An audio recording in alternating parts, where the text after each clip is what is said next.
Olá, esse vídeo ele vai tratar sobre a conservação. O tema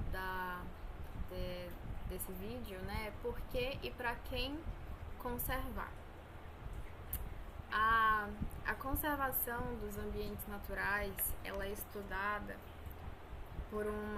ela pode ser estudada, né, à luz de uma ciência que a gente chama de biologia ou ecologia da conservação.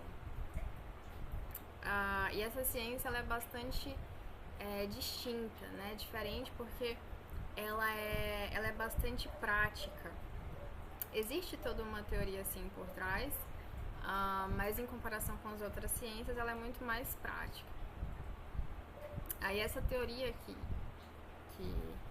está por trás do ato de se conservar, né, de estratégias de conservação, seja o que for, ela vai ser, pelo menos em parte, estudada aqui nesse vídeo, né? A gente vai tratar sobre isso aqui nesse vídeo, nessa apresentação. Quando a gente fala de conservar ambientes naturais, a gente está falando de um conjunto de princípios, de práticas que são utilizadas para proteger um determinado ambiente. Então, o que é visado é a proteção daquele ambiente, mas pensando na utilização dos recursos daquele ambiente de forma sustentável, de forma com que aquele ambiente consiga se renovar. Então, quando a gente fala de sustentabilidade, a gente está falando do homem, da presença do homem, né, como algo que utiliza ali dos recursos naturais. E isso é bastante diferente de preservação. Então, a conservação já inclui o homem e a preservação não inclui o homem. É uma proteção integral do ambiente e a espécie humana não está no cenário, ela não utiliza nenhum dos recursos, ou minimamente, mas o interessante é não haver a espécie humana no cenário. Então, existe diferença entre essas duas estratégias, né, de proteção do ambiente. A conservação já inclui o homem no cenário, né? E aí fica uma série de questões. Como fazer o homem, as pessoas pensarem e nessas estratégias, pensar em conservar. Como que a gente consegue conscientizar as pessoas sobre isso?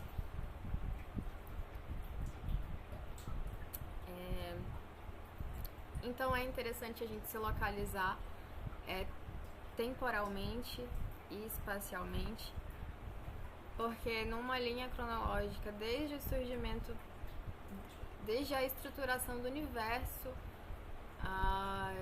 isso são 13,5 bilhões de anos. Então o universo existe há todo esse tempo e os seres humanos eles passaram eles surgiram aí há 200 mil anos atrás, o que é bastante tempo, mas em comparação com, né, em relação aí ao surgimento do universo, do planeta Terra, 4,5 bilhões de anos, é um tempo bem inferior, né? Então a gente existe há pouco tempo, o ser humano está aqui há pouco tempo. E uma coisa, não interessante, né, mas uma coisa a se discutir é que quando o homem aparece no planeta, existe uma série de mudanças que vão ocorrer no planeta, né? Uma delas é a extinção de várias espécies. Então a gente tem os sapiens se espalhando a partir da África, né? Do leste da África. E aí os sapiens povoam a Austrália, né? E a gente tem logo em sequência a extinção da megafauna australiana. Os sapiens, então, há 16 mil anos atrás, povoam a América. E existe logo em sequência a extinção da megafauna americana. Então, são eventos bastante ligados, né? E a gente sabe que sim, que a espécie humana é uma espécie que tem uma certa fragilidade, uma dificuldade de coexistir com o diferente e até com o semelhante, né, entre a gente. há 12 mil anos atrás, a Revolução Agrícola. Então,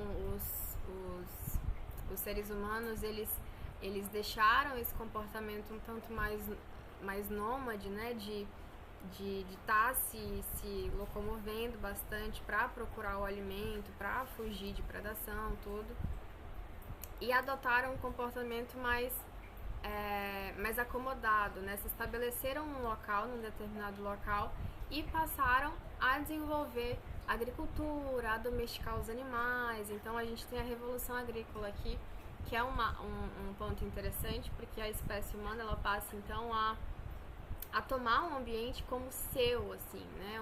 A defender um território como seu, a possuir uma série de coisas e acumular uma série de coisas. Então, a gente tem, a partir disso, uma acumulação, um maior consumo, assim, né? E isso tá relacionado com esse comportamento mais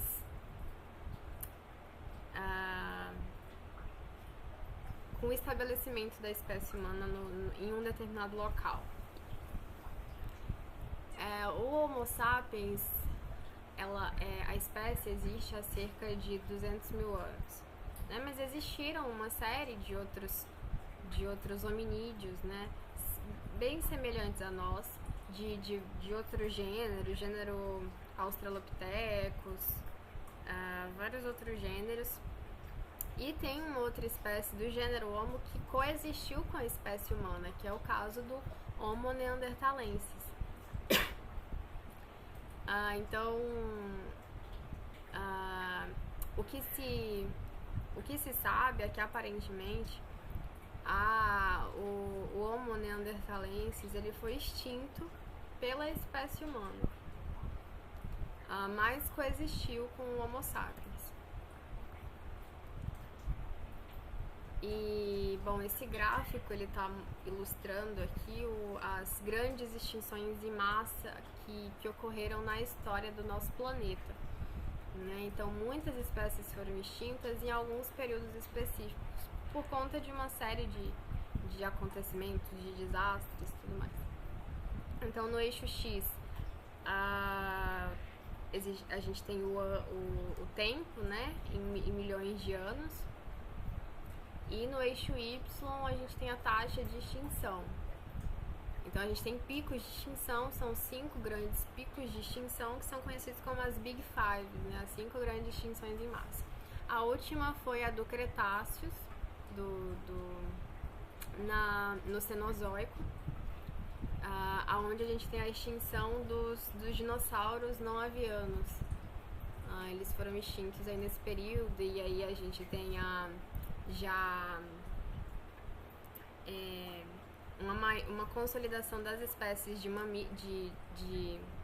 dos ancestrais, né, dos mamíferos, que passaram a explorar mais o ambiente, a se desenvolver bem mais com a ausência dos grandes répteis, e aí deu espaço para o surgimento dos mamíferos propriamente ditos e da nossa espécie, né, também. De várias outras espécies, mas da nossa espécie também. E aí esse gráfico, ele tem uma projeção, né? Ele projeta uma possível sexta extinção em massa, dessa vez causada pela nossa espécie, pela pegada, os rastros extremamente nocivos que a nossa espécie ela vem causando desde o seu surgimento. Então, nosso planeta ele vem passado por uma série de eventos que é sim culpa da espécie humana. Então, o desmatamento, a questão das mudanças climáticas, né? Se sabe que provavelmente uma parcela está relacionada com a má utilização dos recursos, né? A falta de responsabilidade mesmo quanto às atitudes da nossa espécie, né? Então, desmatamento, questões climáticas, perda de hábitat por uma série de fatores relacionados à espécie humana, caça excessiva, a pesca excessiva, tudo isso vem destruindo o nosso planeta, né? E limitando cada vez mais os recursos e tirando a possibilidade de renovação natural dos ambientes. E, bom, nós temos impactado fortemente nisso. E então esse gráfico aqui, ele traz essa projeção. Então a gente percebe que a espécie humana ela tem um problema muito sério com a coexistência, né? Então existir com o outro que pode ser semelhante a ele, como no caso dos neandertais, que eram bastante semelhantes aos seres humanos, ou qualquer outro ser vivo. Então o outro mesmo, o que não é semelhante, né? O dessemelhante, eu acho que é isso, dessemelhante. Mas a nossa coexistência sempre foi problemática, né, com os outros seres vivos.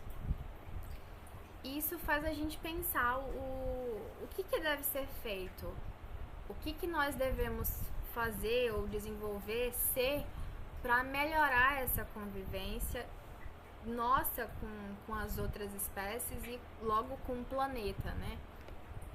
O que a gente tem que fazer para que o planeta simplesmente não seja completamente desgastado, né? Não passe por um desgaste enorme, que já vem acontecendo, né? Mas que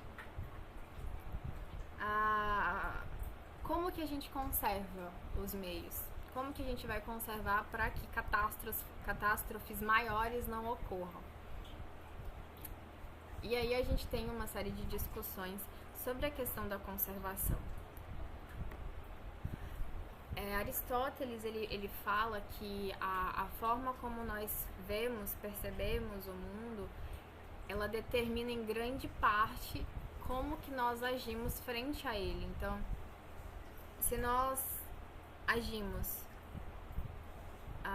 com uma certa apatia em relação aos outros, em relação às outras espécies, ao planeta em si, nós vamos agir de uma forma que não leve em consideração o bem-estar, o bem comum do planeta. Agora, se nós valorizamos o planeta, se nós entendemos que a existência dele é extremamente importante, tanto quanto a minha existência, e que nós coexistimos e a gente precisa, né, do planeta e de seus recursos, então a gente tem que agir de uma forma de forma a conservar o planeta Terra. Então essa frase de Aristóteles, ela remete, né, aos nossos valores, ao que nós valorizamos, ao que nós tomamos como importante. Isso é importante, porque isso determina nossas atitudes. Então,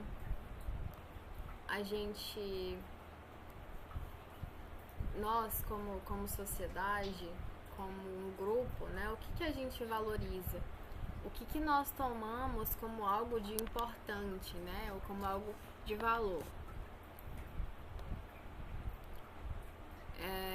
Isso é meio que consensual entre as pessoas, né, na sociedade. Geralmente, a sociedade, de modo geral, ela valoriza muito mais vertebrados, né, um mamífero peludinho, do que um inseto, do que um invertebrado, do que um aracnídeo, né? Então, geralmente são os vertebrados, né?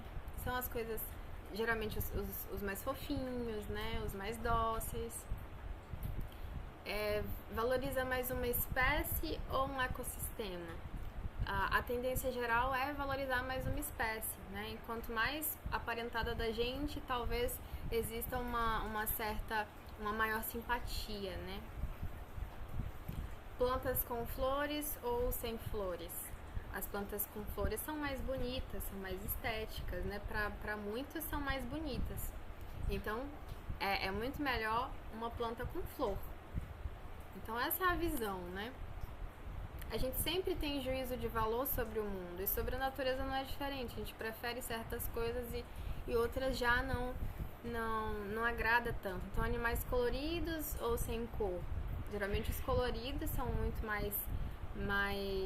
são mais interessantes, né? São mais bonitinhos, são mais diferentes. Então, as nossas sensações de prazer, de satisfação, isso em relação ao belo, né? Ao harmonioso, é sempre a preferência. É difícil a gente... É muito estranho, né? É estranho a gente preferir aquilo que é feio, que não parece harmonioso e que não agrada. Isso não é muito... Não é o padrão, né? Isso não é muito comum. Então, existe um comum, existe uma escolha, algo em que a sociedade valoriza muito mais em detrimento de outra coisa. E essa frase, ela é bastante... Ela carrega muita coisa, né? Ela traz uma informação muito importante. Que a crise ambiental é uma questão moral, ela é uma crise moral. E quando... Eu não sei se foi falado, mas falando aqui, o estudo da conservação, a ciência da conservação, ela se relaciona com outras disciplinas, com outras ciências e também com assuntos filosóficos, né? Então, a questão da moral, do nosso comportamento frente às outras pessoas, nosso comportamento de modo geral, né? Do que a gente deve fazer, como devemos agir. Toda essa discussão é uma discussão filosófica, né? E ela é extremamente importante, ela é a base para buscar uma compreensão, né, sobre as atitudes humanas, sobre o ato, por exemplo, essa conscientização, essa busca por conservação. Porque aqui a gente está pensando no outro, né? Pensando no outro, e no outro não como não como a espécie humana, mas como outros seres vivos, né? Plantas e animais, né? A gente tem que valorizar a existência desse outro para pensar na conservação. Mas essa valorização, ela é muito subjetiva, né? Ela é muito difícil de ser imposta numa sociedade ou em alguma pessoa. O desenvolvimento moral, ético, ele é um tema a ser discutido, ele é muito complexo. Então aqui a gente tem uma visão do que seria a ética e a moral. Ela é uma visão mais aristotélica, né, baseada tem uma certa base aristotélica, por mais que seja uma separação moderna, mas ela entende a ética como uma reflexão filosófica sobre a moral. Então a ética é a reflexão sobre a moral. A moral, ela já tem caráter prático, né? São as nossas atitudes, as atitudes, a cultura, o padrão de se agir numa sociedade num determinado tempo. Isso seria a moral. A ética é a reflexão sobre esse padrão, né? Sobre a moral. A moral, ela é temporária, ela é cultural, ela não é universal, né? Enquanto a ética já é permanente, ela tem caráter universal. A ética é um princípio, já a moral é vista como aspectos de conduta específicos. A ética é a ciência, né? O estudo da moral. Ela está relacionada à política e à filosofia. E já a moral está relacionada com os hábitos e os nossos costumes, né, determinados pelos grupos sociais. Então é uma forma de se entender a ética e a moral, fazendo essa separação. Não é a única forma de se entender. Por exemplo, a gente tem o livro do Spinoza, né, Ética para Spinoza, que é completamente diferente da ética de Aristóteles, né, da ética da ética moderna, essa visão da ética bastante influenciada por Aristóteles. Spinoza, por exemplo, não admite a contingência da nossa existência, né? A escolha. E a escolha é extremamente importante dentro da, da ética de Aristóteles, né?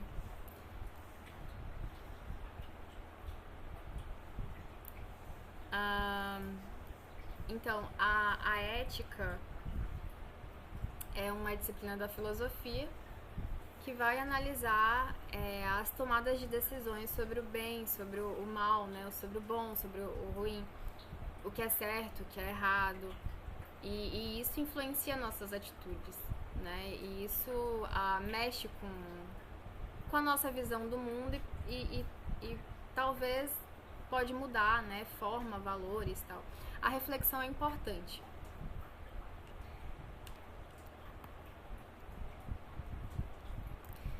Bom, então, existem algumas correntes bem grandes, assim, quando a gente trata sobre a ética, né? Existem filósofos aqui, filósofos da filosofia política, filósofos já que exploram várias áreas e bem clássicos também, né? Como Aristóteles, já é da antiguidade, mas todos esses filósofos, pesquisadores, eles têm uma ideia da ética. Para Bentham e o Stuart Mill, a ética ela é muito mais utilitarista. Então, o que seria bom, o que seria o correto de se fazer numa determinada situação é aquilo que traria resultados de um bem coletivo, né? Então, é visando sempre a felicidade de uma maior quantidade de pessoas. Se traz a felicidade da maior quantidade de pessoas, então é o que deve ser feito. A deontologia para Kant, né?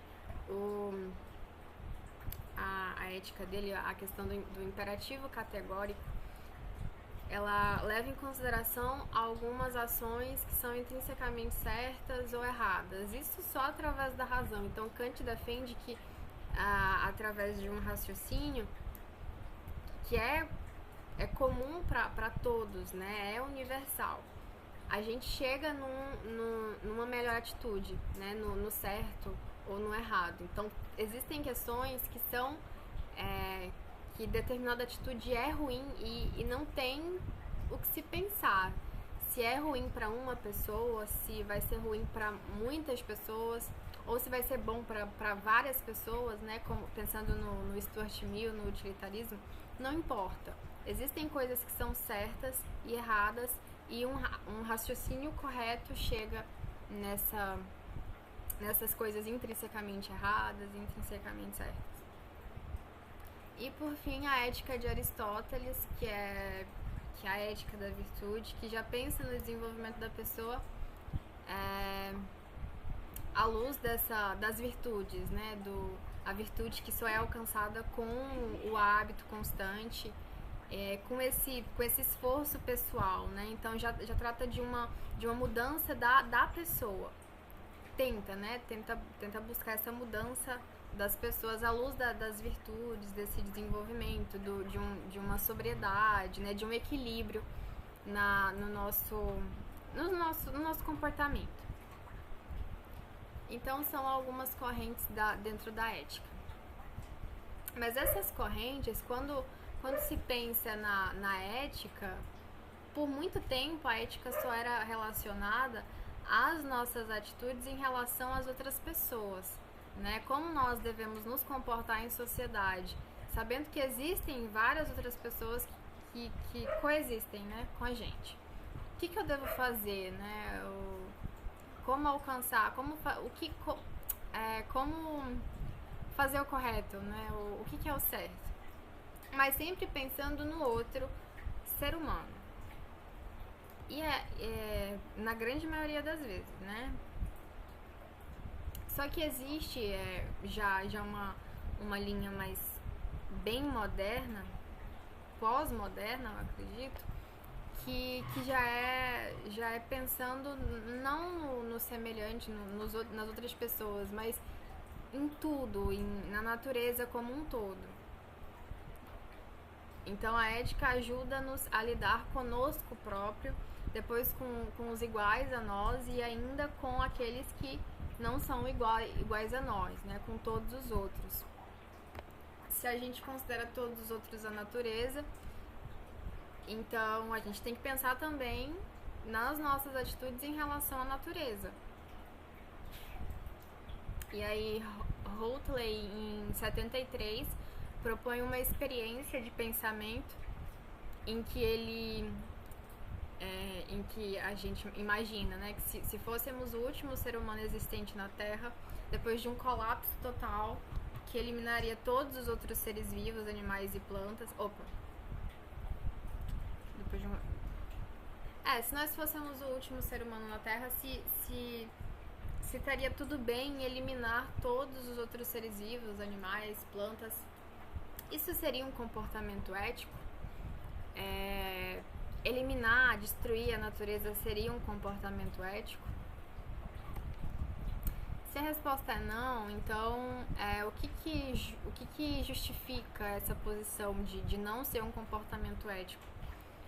Qual é o argumento que postula que é errado destruir todos os seres do mundo, mesmo se o ser humano fosse... mesmo se outro ser humano já não existisse? Esse posicionamento, ele é bastante... ele está muito relacionado a uma visão de valorização em relação à natureza. Então você vê na natureza um bem intrínseco a ela, né? Não relacionado a mim, às minhas necessidades, mas como algo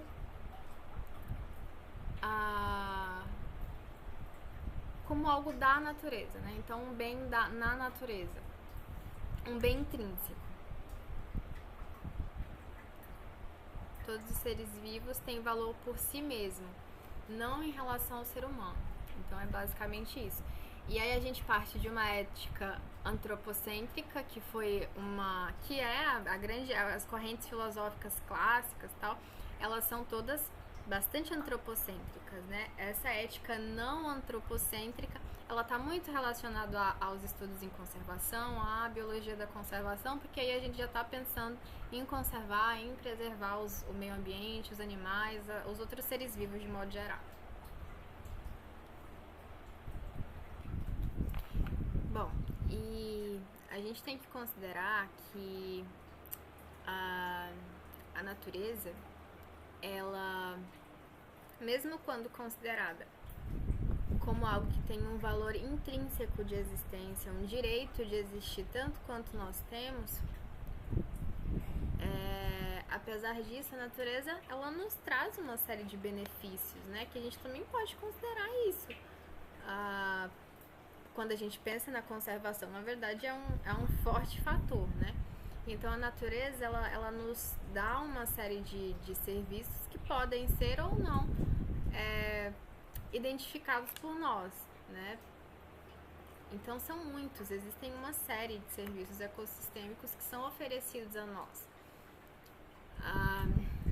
Então serviços de provisão, alimentação, medicina, serviços de regulação, então a filtração da água, controle de doenças, uma série de serviços. Serviços culturais, a natureza oferece uma série de serviços culturais também, que muitas vezes a gente não considera, né? Mas existem muitos serviços que são oferecidos pela natureza e que aumentam esse valor, né, que nós temos em relação a ela. Então existe uma conexão muito forte entre o ser humano e a natureza. O ser humano, ele existe uma conexão muito forte, né? Então, tanto para o nosso bem-estar físico, para o nosso bem-estar psicológico, para o bem-estar espiritual, para o bem-estar social, a natureza é um fator importantíssimo que impacta todos esses campos. Então são muitos benefícios, né? São muitos recursos que são oferecidos pela natureza. E isso é muito significativo, né? Então, existe essa troca, que é muito maior da natureza pra gente, né, do que o contrário. Existe um estudo muito interessante que mostra toda essa influência, né, que demonstra a influência da natureza sobre o nosso bem-estar. Então, a vista através da janela pode influenciar uma recuperação, né? A recuperação de uma cirurgia. Então, influencia na recuperação de uma cirurgia.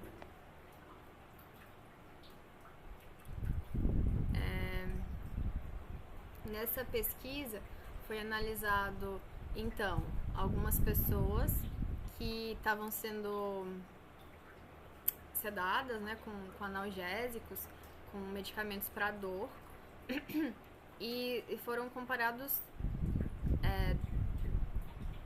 dois grupos em alguns dias, né, com o passar dos dias.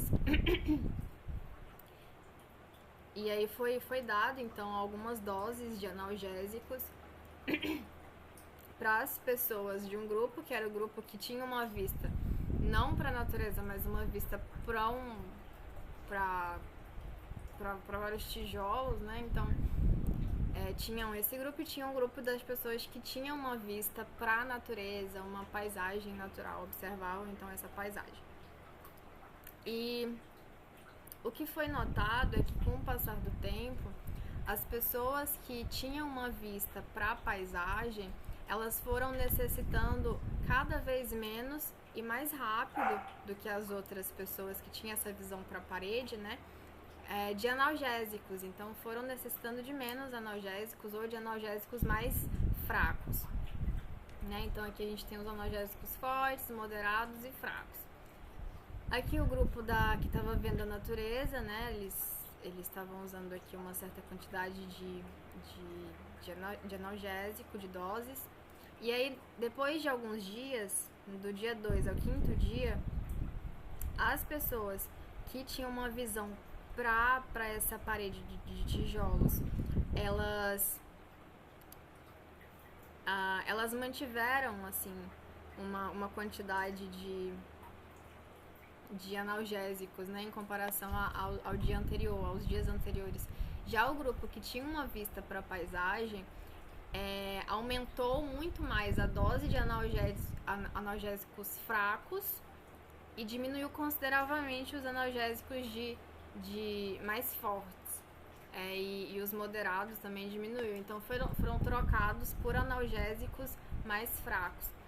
Isso bastante associado a essa questão de visualizar a natureza, que possivelmente traz uma calmaria, um sentimento muito melhor do que uma vista para uma parede de tijolos, né? Uma coisa muito sem muita cor, sem muita vida. Então, existem algumas visões de como percebemos a natureza.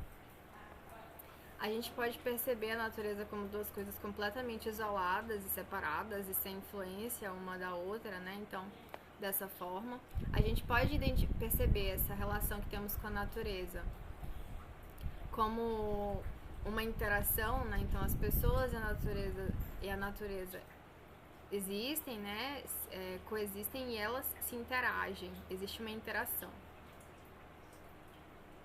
A natureza como um fator dentro da sociedade é uma outra forma de ver. Nós estamos dentro da natureza, então é uma outra forma de ver, que já considera a natureza como algo mais amplo e nós como algo dentro, né, da natureza. E a natureza como cultura, né? Então aí já não tem essa separação. A natureza somos nós, né? E ela é a nossa cultura, tá relacionada com a nossa existência. É uma relação muito, muito tênue e difícil de ser distinguida. Então, a partir de tudo isso, a gente pode identificar algumas perspectivas dessa relação com o ser humano e a natureza. Essa relação do ser humano e a natureza, ela pode ser vista aqui.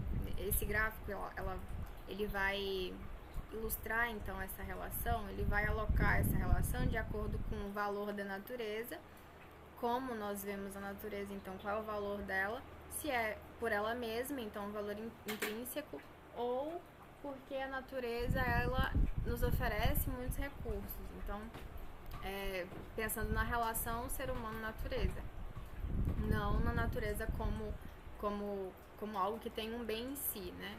Um bem intrínseco. E no eixo Y, qual é o alvo do manejo, então, da natureza? Se são as pessoas ou, na verdade, o alvo do manejo da natureza é para a própria natureza, visando a própria natureza principalmente. A primeira visão aqui é essa que considera a natureza, o valor da natureza intrínseco a ela mesma, mas o alvo do manejo da natureza é para as pessoas, né? Uma visão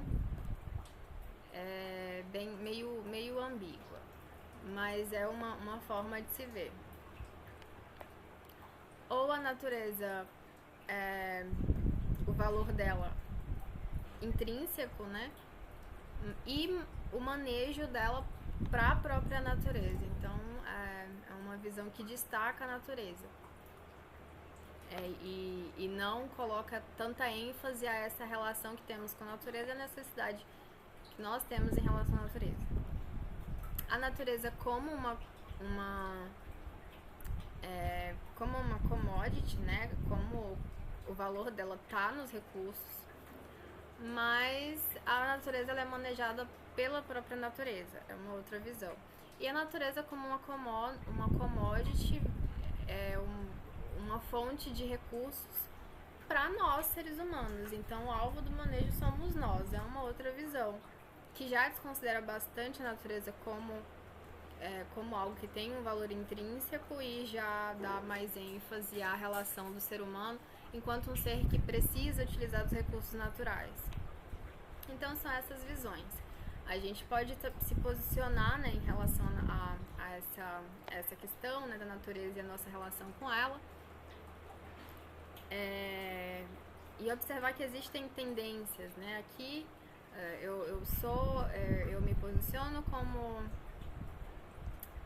a natureza como uma cultura. Então, a relação da natureza com as pessoas é bastante, tá muito ligado. A natureza para a sociedade. Então, a natureza, ela traz uma série de benefícios e esse é o principal valor dela. Então, é uma forma de se observar essa relação. E a natureza como um valor intrínseco. Aqui é muito mais a natureza, né, do que qualquer outra coisa. A natureza como algo que tem um valor, independente de nós. Então, seria mais para cima, né, a posição, ao considerar essa visão. Então, aqui é um posicionamento meio dicotômico, né? Existe essa dicotomia homem e natureza. Então, a natureza fornece uma série de recursos e você identifica isso como algo importante na valorização da natureza. Mas a natureza, ela também tem um valor intrínseco. Ou, não tá dando pra ver, ou assim, que a tendência já acredito que seja, deixa eu ver aqui, não dá pra ver, mas acredito que essa seja a tendência mesmo de valorizar muito mais o homem, né, e as suas vontades, a necessidade, as necessidades do homem em relação à natureza, pensando que a natureza oferece muitos recursos para o homem. Então, são vários posicionamentos, né? E a gente pode pensar neles e refletir, né? Fazer uma certa reflexão quanto às nossas atitudes, que seria a ética, né? Como a gente viu, refletir sobre as nossas atitudes, e uma ética voltada para o diferente, né? Para os outros. Então, nesse vídeo a gente discutiu sobre vários temas em relação à conservação, né? Principalmente na parte da nossa visão da natureza, como nós vemos a natureza, porque isso está muito relacionado com a gente tomar essa atitude de conservar o natural, né? Pensar na natureza.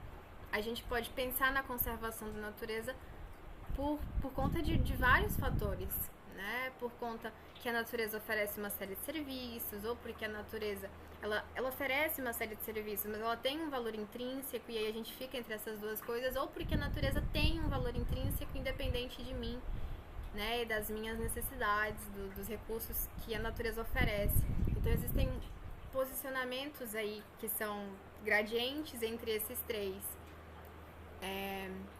E é bastante interessante fazer essa reflexão. Então a gente viu aqui que a ciência a biologia da conservação, ela é multidisciplinar. Existem muitas coisas para se debater quando a gente fala de conservação. E é uma questão recente. Então, sempre quando houve a questão da ética, né, o pensar sobre as atitudes humanas, a natureza não era o foco, ela nunca nem foi algo a ser bastante citado, ela não era relevante. Foi ser relevante de uns tempos pra cá, principalmente por conta de toda a mudança que o planeta tá sofrendo por conta da espécie humana e dos rastros do ser humano no planeta, né? Então, obrigada.